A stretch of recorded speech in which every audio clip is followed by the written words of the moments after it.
Bonjour. Aujourd'hui c'est atelier décoration.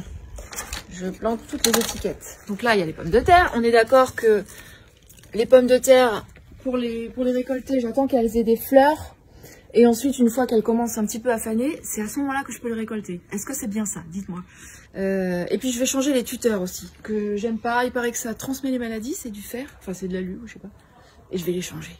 Donc là, ces tuteurs, en fait, j'en profite parce que les plants, ils sont encore tout petits, donc ils sont pas attachés au tuteur. Et franchement, le tuteur, il bouge, quoi.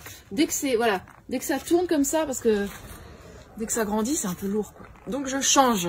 Je sais que ça transmet des maladies, en plus. Donc je retire ça. Pourtant, je l'avais mis quand même assez profond, quoi, mais ça suffit pas, ça bouge quand même, j'aime pas. Et j'ai des très jolis tuteurs maintenant.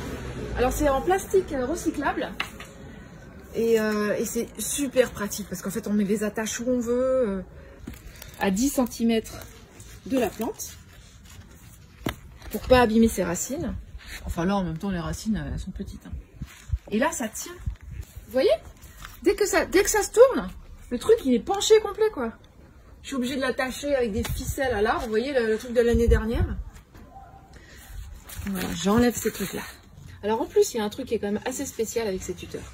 Le truc spécial, c'est que c'est une petite entreprise de la Drôme, à côté de chez moi, de mon enfance, qui fabrique ça. Donc c'est fabriqué en France, c'est en plastique recyclable.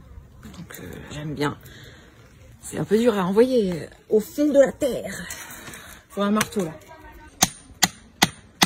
Ok. Donc là, il y a un truc qui est bien, c'est qu'on clipse. En fait, c'est une sorte d'anneau qui tient le plant tout le long, en fait, jusqu'en haut. Donc, tac, c'est tout facile. Et voilà.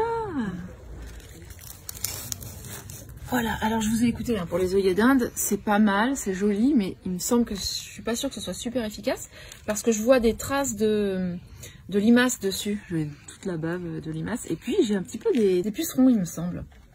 Donc je sais pas si je ne les avais pas plantés, si ce serait pire. Ça, c'est le mystère. Donc là, je vois d'ailleurs qu'il y a des gourmands que faut, vous voyez, quand ça pousse entre les deux tiges comme ça affaiblit la plante. Elle met toute son énergie en fait pour ces petites pousses là. Donc il vaut mieux qu'elle se concentre sur ces grosses branches. Là, entre les deux branches, vous voyez celui-là, pareil, il faut l'enlever. Celui-là aussi, celui-ci et celui-ci. Voilà. Ça lui donnera plus de force. Et voilà pour les betteraves. Donc là, j'ai aucune idée de la période à laquelle je dois récolter cette betterave. Il me semble qu'elle est grosse, elle a l'air bien quoi par rapport aux autres qui sont toutes petites. Donc je ne sais pas, si vous savez, dites-moi. Et à très vite, bye.